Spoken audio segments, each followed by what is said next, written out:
Happy Hanukkah. Welcome to the Wheel Friends Podcast, the comedy podcast that exists in the world of bicycling. I am your host, Craig Richards. Today on the show, I've got my friend Dania Gravengood. Dania is a transplant to the Grand Rapids bike community. Dania has lots of vintage bikes, considers herself not a serious bicyclist, but likes bicycling, and is obsessed, but doesn't bother being competitive. So we talk about her history. It's a lot of fun. Since it is the holidays, Dania and I talk about gift giving and what it's like to buy gifts for bicyclists, and a whole lot more. So hope you enjoy the show. So yeah, how'd you get into biking? So about 2 years ago, I was kind of stuck in my house with my grandmother because I'm her caretaker. And it was about a year or so after graduating college. So I was in this really weird place in my life where I didn't quite know what I wanted to do. And I didn't quite know how to entertain myself with all my friends moving away. So I just started to take my bike and bike up to Rockford and then bike back every day after work. And I got obsessed and was just all right, this is my life now. Yeah, you caught the bug. That's great. I'm glad you did. Yeah, you're that's why I'm here. OG from Florida, right? Mm-hmm. When you go back home, do you bike down there? Yes. So it's the number one reason, other than family, of why I go down there. Yeah. So I can just steal everyone's bike and ride around. But Florida bike culture is so different from Grand Rapids bike culture in that it's a lot more car-centric. Or people drive to go for a bike ride, so people complain about Grand Rapids being not bike friendly. Yeah. If Grand Rapids is not bike friendly, Florida actively wants to kill bicyclists. Oh no. I'm scared to ride on the sidewalks there. How? Part of me is, maybe this is ageist, but there are significantly more elderly people there. Yeah. Which I think, I'm trying to be less cynical in my life, so I'm maybe they don't want to kill people. Maybe they're just old. No, I think at that point in their lives, they kind of think that it's their right to. So they're I see a bike. I'm not going to try and kill it, but I'm going to drive towards it and see what happens. Those entitled baby boomers. Yes. They're everyone under the age of 40 is a terrible person and needs to die. Florida. Toward the end of the bike season, you picked up a new mountain bike. I did. Single speed Kona? Yeah, single speed rigid Kona. Yeah, how's that? It's been an uphill battle, but I love it. I know when I first got it, basically everyone who encouraged me to get it worked at a different bike shop. Yeah. And everyone who encouraged me not to get it didn't have any mountain biking experience. So I was I think I know which side I'm going to lean with, but I really love it. I fall down a lot, yeah, which I'm not used to because I'm kind of more of a road cyclist, but I love it. I'm going to really hit it hard in the spring. No, I bet. Mm-hmm. That's going to be a sick ride. If you had, if a mysterious benefactor rolled up and handed you an envelope with $5,000 and said, bike of your dreams, what are you building? Probably wouldn't build it. Probably would go for I like working on bikes. I'm just not very good at it. So you're going to take advantage of that cost to get somebody to build absolutely. it for you. All right. That's good. Cause I figured we'd be over, or we're going to end up under budget. Yeah. That's how I do. I'm Dutch. I like to save money. Probably would go a vintage Bianchi. Maybe early 70s.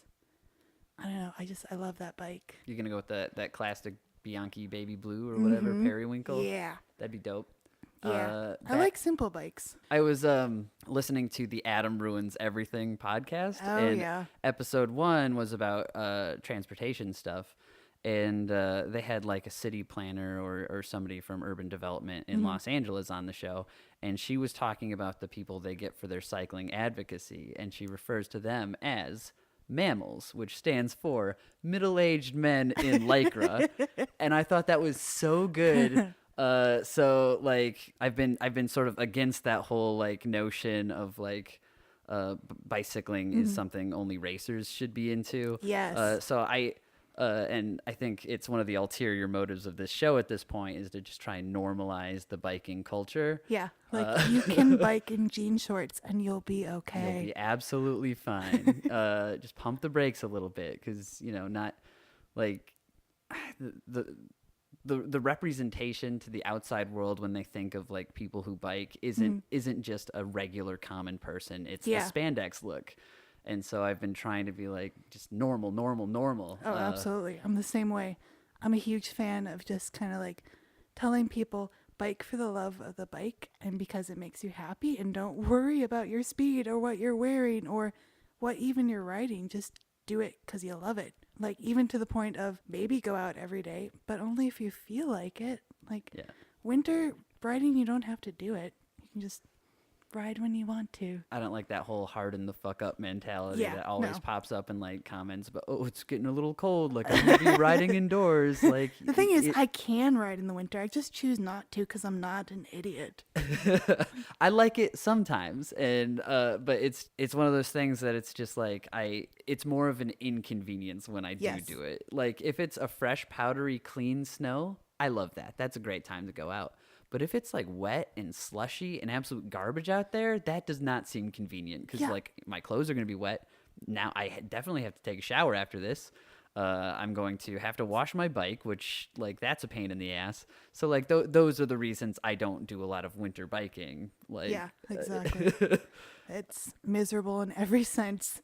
Yeah, so no shame, especially like we're in a part of the country that has serious winters. So like it's a little unreasonable to try and be like even with bicycling advocacy to try and say like, everybody in Grand Rapids should go car free because that's just not going to work. Like we have winter. We live in a place where sometimes you go outside and you wonder why humans are here because we're obviously not meant to live in a place this cold. We're nomads. This is not natural to be in a place this cold. What are we doing? Well, you're a natural Floridian though. So. I have very thin blood. I will always complain about the cold, but just gotta acclimate, Dania. Gotta spend. Do I? I think I think it's good to get used to very cold temperatures. Which, by the way, sorry if my basement is freezing. There's a reason why I left on my jacket. We're fine. Okay. Otherwise, there's a pile of blankets right over there. I didn't notice that. There's no shame in being cold, but yeah. What sort of bike stuff do you want for Christmas? Oh my God! So I was thinking about this today, and I thought that it was super ironic, a little bit hilarious that you invited me for this subject because I kind of consider myself a minimalist to a fault when it comes to buying stuff or wanting stuff or accessories for biking. Like I like to have a bike, maybe some water, maybe a tube, and just go. But like I was doing a little bit of research, aka just Googling BuzzFeed lists on things to buy people who like bikes, and it's a crazy market out there. Oh yeah. Like so saturated. And we kind of just eat it up. Like, if you love bikes, your bikes are your baby, and you're not going to deny them anything. Yeah. Like, we will buy everything for our bikes. My girlfriend has said that, like, when it comes to her gifts, she's gotten me bike stuff in the past, but most of the time, she'll think about buying me something, and I'll just buy it for myself. Exactly. Like, I was thinking about that. Everything that I would actually want, like, really nice kind of computer for my bike, some nice tires. Like I have to pick those out because I have a very specific thing in mind. If I tell my mom and she buys some terrible tires, like that's not what I want, Mom. Patience's dad, their family's doing like a gift exchange, and her dad got me in the exchange, and I was like, well, maybe I'll just ask Randy for some BMX flat pedals. Like, that'll be fine. Yeah. And then, like, I sat there and I thought about it. I'm like, he ain't going to know what to buy. Or, I mean, like, he could probably get you some bike-themed things. If you Google it, there's things to decorate every aspect of your house in bike-covered things. So I have bike pillows, maybe bike sheets, a bike carpet. Bike mirror. There's those like Amazon like products of interest at the that top bar. If you look at everything I've liked, it's mostly bike related stuff now. Like Patience is great at giving me gifts. She always gets me like she got me a Roadrunner bag one year, which I did not expect and did not know I needed. And then she's always like going on people's Etsy shops and buying like just any sweatshirt with a bicycle. Yeah, Etsy's the best for weird bike gifts. Yeah. Like I was looking on it today, and I didn't really realize that I needed these, but these planters that you can attach to the frame and put little succulents in and then ride around with your garden. Oh my God. And it's like, that makes no sense, and I don't know how somebody thought of it, but it involves a bike, so I need it. That's essential Dania right there, Yeah. a succulent holder on Can you imagine me with a moving garden? Yes. Like a vintage bike. Yeah. Sorry, thinking about it, yes. Yes. So do you want to rethink your Bianchi dream bike to have a little bit more of a garden? It could still be the Bianchi, but I could have like maybe 4 or 5, 6 little planters just up and down the sides. What if you got like a trailer for hauling Oh, that would be even better. do you garden, right? Yeah. I Yeah. got a So big what garden. what if you got your trailer and it's got like some gardening accessories I like could carry a tree glove. with me. That'd be the ultimate bike. That'd be good. Pick up some leaves on the way for compost. It'd be perfect. Do they make a lawnmower attachment for the back of your bike? Because that would also be cool too. No, I mean, I don't want that because I don't want to dealing with other people's gardens Yeah. or dealing with grass. I just want to deal with my garden that I'm carrying on my bike.